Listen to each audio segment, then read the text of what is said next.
ఒక నిజాయితీ పరుడు ఏదైనా మాట్లాడితే దానికి అర్థం ఉంటుంది. తప్పు తన వైపు పెట్టుకొని అవినీతి పనులు చేస్తూ అవతల వ్యక్తులకు శిక్ష పడాలి, అవతల వ్యక్తులను అరెస్ట్ చేయాలి, అవతల వ్యక్తుల రాజకీయ జీవితం నాశనం అయిపోతుంది, ఇక పుల్ స్టాప్ అని ఏదైతే మాట్లాడతారో ఆ మాటలన్నీ కూడా ఆ అవినీతి తప్పు చేసినటువంటి వ్యక్తికే వర్తిస్తాయి, వారే అనుభవించాల్సిన పరిస్థితి వస్తుంది. ఇప్పుడు రఘురామకృష్ణరాజు కూడా అలాంటి పరిస్థితిని ఎదుర్కొంటున్నాడు.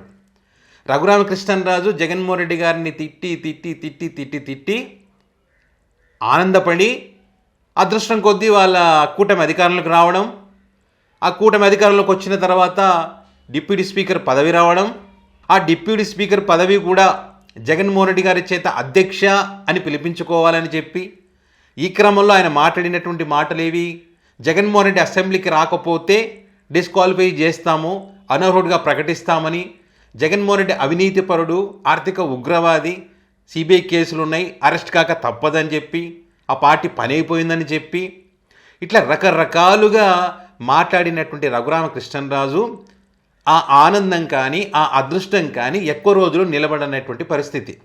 చివరికి తనను ఎవరైతే వైసీపీ అధికారంలో ఉన్నప్పుడు రఘురామకృష్ణరాజుకి సపోర్ట్ చేసి రచ్చబండలు పెట్టినటువంటి వారు కూడా ఇప్పుడు ఈ వ్యక్తిని వ్యతిరేకిస్తూ దరిదాపుల్లో కూడా రానివ్వనటువంటి పరిస్థితికి తీసుకొచ్చారు. వరుసగా షాకులు. ఇప్పుడు మరొక షాకు.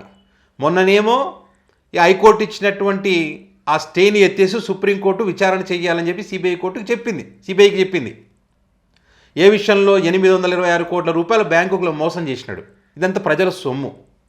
బ్యాంకులను మోసం చేసి నన్ను ఎవడు ఏం చేయలేడు, ఎవడో పీకలేడు, ఎవడో ఏదో మాట్లాడితే భయపడతానా నేనని చెప్పి మాట్లాడిన ప్రెస్ మీట్ పెట్టి మరి. తప్పు చేసినావు, నువ్వు తప్పు చేసినప్పుడు ఎట్లా ఉండాలి, జాగ్రత్తగా ఉండాలి. పైగా డిప్యూటీ స్పీకర్ పదవిలో ఉన్నప్పుడు ఇంకా జాగ్రత్తగా ఉండాలి. రాజకీయాలు మాట్లాడకూడదు, వల్గర్ లాంగ్వేజ్ మాట్లాడదు, కులాల మధ్య మతాల మధ్య విద్వేషాలు రెచ్చగొట్టకూడదు. కానీ గతంలో జగన్మోహన్ రెడ్డి గారు ముఖ్యమంత్రి ఉన్నప్పుడు రచ్చబండ పెట్టి ఎట్లా మాట్లాడినో అట్లనే మాట్లాడాలని ప్రయత్నం చేస్తూ ఉన్నాడు డిప్యూటీ స్పీకర్ పదవిలో ఉండి. సో ఇట్లాంటప్పుడు ఏమైంది, ఖచ్చితంగా యాక్షన్ తీసుకోవాల్సినటువంటి పరిస్థితి వస్తుంది. ఇప్పుడు ఏదైతే జగన్ గారి గురించి ఈయన మాట్లాడాడు సిబిఐ కేసులు ఎంక్వైరీలని, అదే ఈయన ఇప్పుడు ఎదుర్కొన్నాడు కదా ఇక్కడ. అండ్ అదేవిధంగా జగన్మోహన్ రెడ్డి అసెంబ్లీకి రాకపోతే అనర్హత వేటు పడుతుంది అని చెప్పి అన్నాడు కదా. ఇప్పుడు ఈయనకి అనర్హత వేటు పడేటువంటి పరిస్థితి వచ్చింది.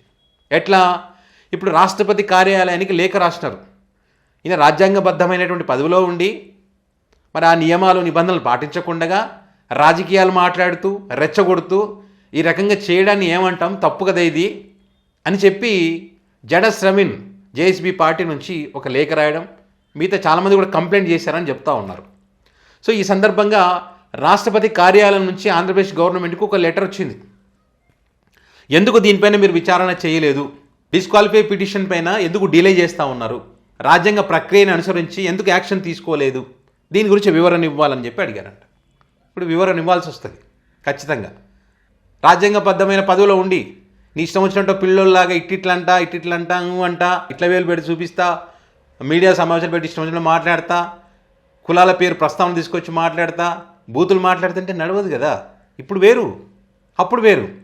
మీరు ఎవరినైతే దూషిస్తూ ఎవరినైతే టార్గెట్ చేసి మాట్లాడుతూ ఉన్నారో వాళ్ళందరూ ఇప్పుడు మాట్లాడుతూ ఉన్నారు. ఇప్పుడు పివి సునీల్ గారు ఉన్నారు, ఆయన కూడా మాట్లాడుతూ ఉన్నాడు. ఈరోజు నా గురించి ఎన్నో మాట్లాడినావు, ఇప్పుడు నువ్వేం చేస్తా ఉన్నావు. ఇప్పుడు పివి సునీల్ని ఇప్పుడు విచారణకి అడ్డమవుతారని చెప్పి పివి సునీల్ని పక్కకు పెట్టేశారు, సస్పెండ్ చేశారు.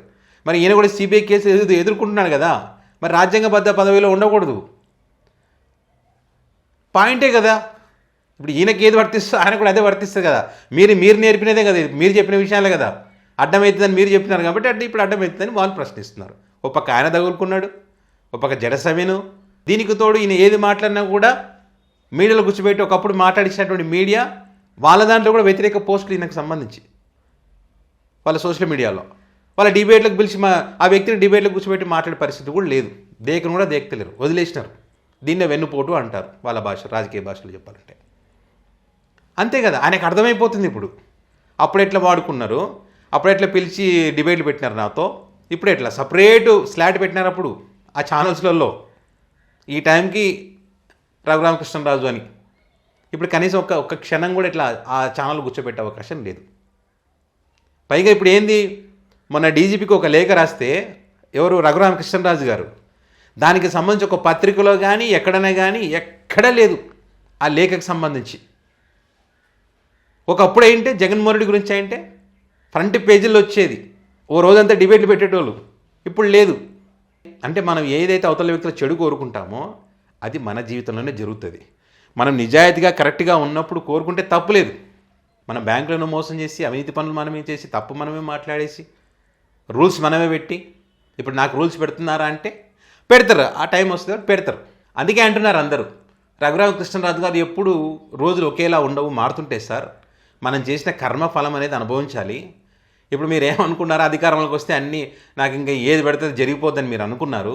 జగన్మోహన్ రెడ్డి చేత అధ్యక్ష అని పిలిపించుకోవాలనుకున్నారు. మరి ఇప్పుడు ఏమైంది? మీ పదవికి గండం వచ్చినటువంటి పరిస్థితి ఉంది. పదవి రావడం పెద్ద ముఖ్యం కాదు, పదవిని కాపాడుకోవడమే ముఖ్యము. మాటలు చాలా ఈజీగా మాట్లాడేస్తాం. ఒకవేళ అటువైపు చూపించేటప్పుడు మిగతా 3,000 మన వైపు చూపిస్తున్నాయన్న సంగతి కూడా గుర్తుపెట్టుకొని మాట్లాడితే ఇలాంటి పరిస్థితులు రావు. పొలిటికల్ సర్కిల్లో సోషల్ మీడియా వేదికగా ఈ రాష్ట్రపతి కార్యాలయం నుంచి వచ్చినటువంటి ఈ లేఖకు సంబంధించి మాట్లాడుతూ ఇప్పుడు టీడీపీ పార్టీ మీకు ఏమైనా సపోర్ట్ చేస్తూ ఉందా, కనీసం చట్టం తన పని తాను చేసుకుంటూ పోతుందనే మాటనాన్ని ఎక్కడైనా మాట్లాడుతూ ఉన్నారా? ఎవరు కూడా మీకు సపోర్ట్ చేయనటువంటి పరిస్థితి. మీరు ఒంటరిగా ఉన్నారు. మీరు నమ్మినా నమ్మకపోయినా మీరు కవర్ చేసుకోవాలని ప్రయత్నం చేసినా కూడా మీరు ఒంటరే, మీకు వెన్నుపోటు పడింది. సో ఇట్లా రఘురామకృష్ణరాజుకు సంబంధించి వరుస షాకుల మీద షాకులు తగులుతూ ఉన్నాయి. ఖచ్చితంగా రఘురామకృష్ణరాజు అరెస్ట్ అవుతాడని చెప్పి, సిబిఐ అరెస్ట్ చేస్తుందని చెప్పి పివి సునీల్ కుమార్ గట్టిగానే చెప్తా ఉన్నాడు. దానికి సంబంధించినటువంటి డాక్యుమెంట్లు కూడా ఆయన దగ్గర సన్నిహితులు ఇచ్చారనే విషయాన్ని కూడా ఆయన చాలా ఘంటాపదంగా కాన్ఫిడెంట్గా చెప్తా ఉన్నాడు.